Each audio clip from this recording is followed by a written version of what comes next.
పిల్లోని పేరు అడిగితే ఇంకో పిల్లోని పేరు అడిగితే పేరు చెప్పండి. పిల్లోని పేరు పేరు అడిగితే పేరు చెప్పండి. ఇంకో పిల్లోని వీడియో కూడా ఎక్కడ అది కూడా ప్లే చేసి పెట్టారు.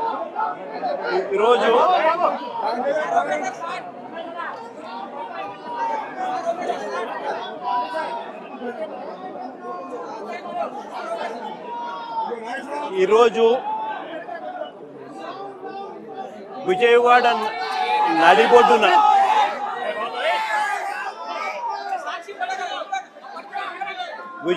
నడిబొడ్డున అంటే రాష్ట్రానికి హెడ్ క్వార్టర్స్, ఇక్కడ నుంచి కూతవేటు దూరంలోనే ముఖ్యమంత్రి గారి నివాసం, ఇక్కడే డీజీపీ కార్యాలయం,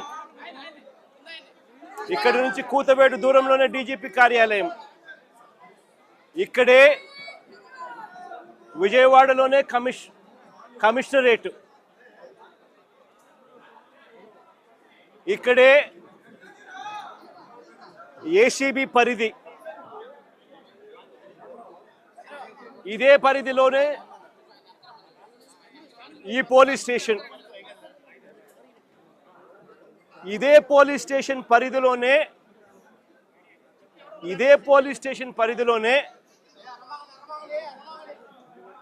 ఈ తల్లి, నా ముందరనే నా పక్కనే ఉన్న ఈ తల్లి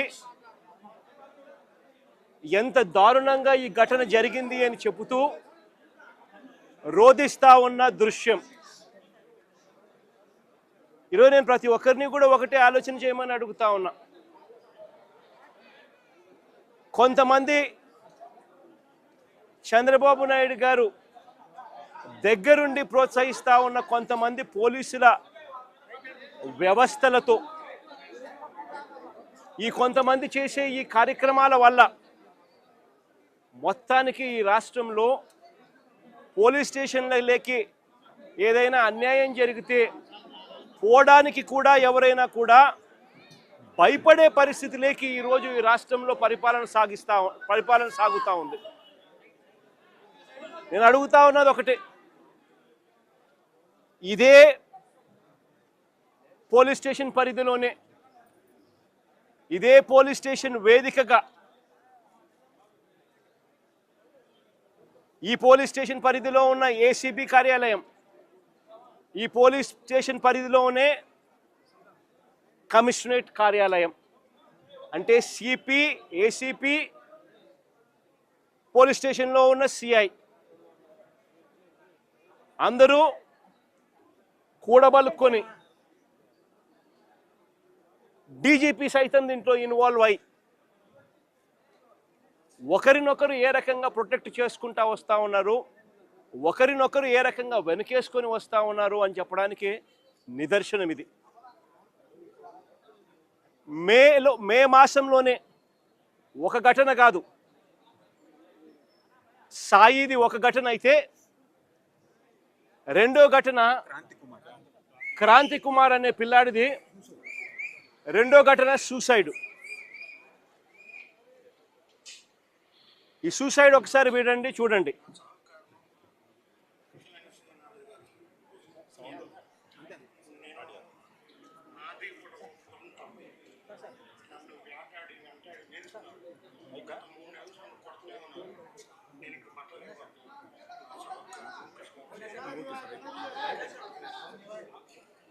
ఈ క్రాంతి కుమార్ అనే అబ్బాయి ఆత్మహత్య చేసుకున్నాడు.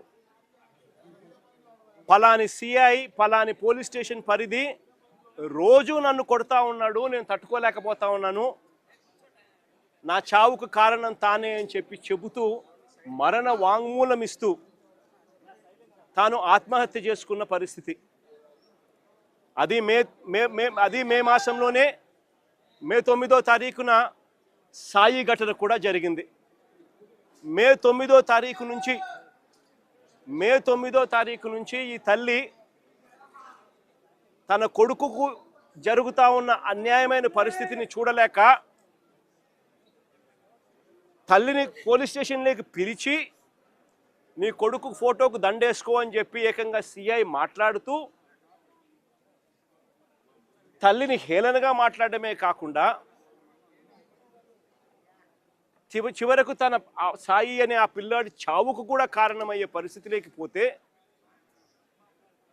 ఆ రోజు నుంచి 9వ తారీఖు నుంచి ఆ తల్లి ప్రతిరోజు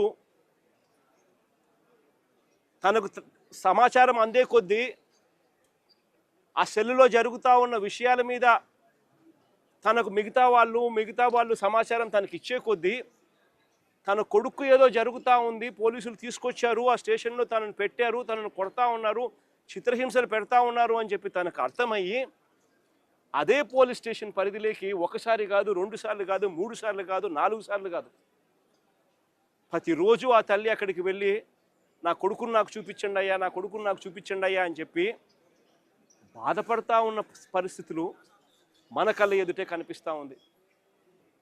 ఇది జరిగిన ఘటనను చూసుకొని ఈ తల్లితో పాటు ఆ అబ్బాయి చిన్నమ్మనేమ్మ లాయరు దుర్గమ్మ, ఆ లాయరు వాళ్ళిద్దరూ డీజీపీ ఆఫీస్కు వెళ్ళి దుర్గమ్మ లాయర్ డీజీపీ ఆఫీస్కు వెళ్ళి రాతపూర్వకంగా ఇది జరుగుతూ ఉంది అని చెప్పి ఏకంగా కంప్లైంట్ ఇవ్వడం జరిగింది. కంప్లైంట్ ఇస్తే ఆ కంప్లైంట్ ఏమైంది, చివరికి చెత్తబుట్టలెక్కి డీజీపీకి కంప్లైంట్ ఇవ్వడం, డీజీపీ సిపికి పంపించడం, సిపి యాక్షన్ తీసుకోవాల్సింది పోగా సిపి ఏం చేస్తూ ఉన్నారు,